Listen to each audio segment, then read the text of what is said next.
Hey everyone, welcome back to my channel. Today I wanted to talk about the new movie, Star Wars, The Mandalorian and Grogu. If you end up enjoying this video, please consider liking and subscribing. That way maybe one day I can create merch as cute as Grogu and keep this channel alive. This movie is directed by Jon Favreau, who's in charge of the Mandalorian TV series, so I wanted to see how he would do with a movie. Instead of talking about the 6 things that make a movie great, I'm just going to share my spoiler-free thoughts on the film. This movie jumps right in with the Mandalorian hunting down a warlord who is still in support of the Empire. He's doing this on behalf of the Resistance, and after he completes each of his missions, he reports back to the Resistance in the form of Sigourney Weaver to get his next target in her deck of cards. This deck of cards leads him and Grogu to the Hutts, and through a series of twists and turns, Mando is put in charge of saving the Hutt's nephew, Rada the Hutt, and bringing him back to his aunt and uncle. There's more that unfolds as the story progresses, but that is the gist of the film. And while there are a handful of things I really liked about this movie, the plot for me was not there. This movie really felt like you were watching someone play a video game, which I'm not opposed to the idea of a Mandalorian video game, but that's exactly how this movie felt. You get your next contract, you go out and complete your mission, you come back, you get another contract, you go out and do this, but in order to complete this mission, you need to go do a side mission, because you just kept on returning to the Resistance home base over and over again like that was your home base in a video game. So if you're looking for story to be the compelling force behind this movie,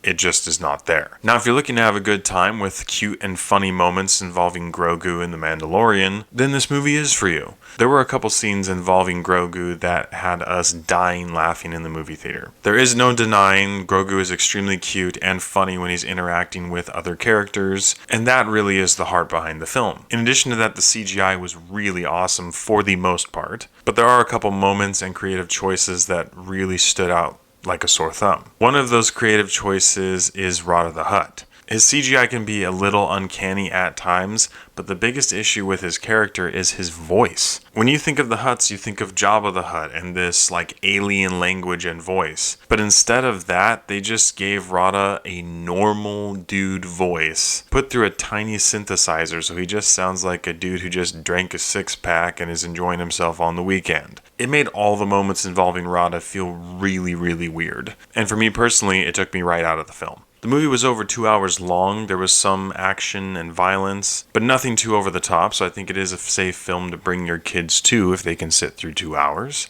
And I had a fun time watching it with my friends and my girlfriend in the theater. But besides a couple scenes that really made us laugh, I couldn't see myself watching this movie again. It just doesn't have a whole lot of value in the overall Star Wars universe. So with all those areas considered, I have to give The Mandalorian and Grogu a 6.5 out of 10. Regardless of how much money Jon Favreau was allowed to throw at this project, if you don't write a compelling story, it makes the movie overall feel less valuable. And for me, that's how this one felt. So with all that in mind, if you're a huge Star Wars fan or you just love the adorable Grogu and you're looking for a good time without a deep story, you might enjoy watching Mandalorian and Grogu in theaters on a value day. Thank you so much for watching. If you've seen The Mandalorian and Grogu, please let me know what you thought about it in the comments below. What was your favorite part? Were you disappointed? Were you happy with it? As always, I appreciate your love and support, and I'll catch you guys and gals in the next one.